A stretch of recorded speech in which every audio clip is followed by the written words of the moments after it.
Hi and welcome back to the channel. Thank you so much for clicking into this video.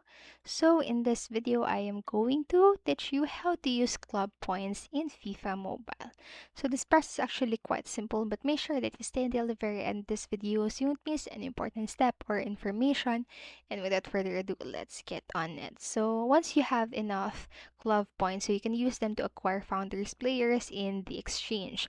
So the exchange is a section of the store where you can trade in club points for players. So the players that are available in the exchange will change periodically. So to use club points to acquire a founder player, just follow the steps right here. So first you'll need to go to the store and then just tap onto the exchange tab. You can select the founders players category and just choose the player that you want to acquire. And after that, just tap onto the exchange button that you see on your screen and just confirm the exchange by tapping onto the yes button. So as simple as that, you can now use your club points in your FIFA Mobile.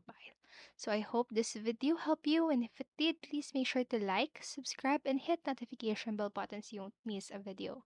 Thank you so much for watching and have a great day. Bye bye.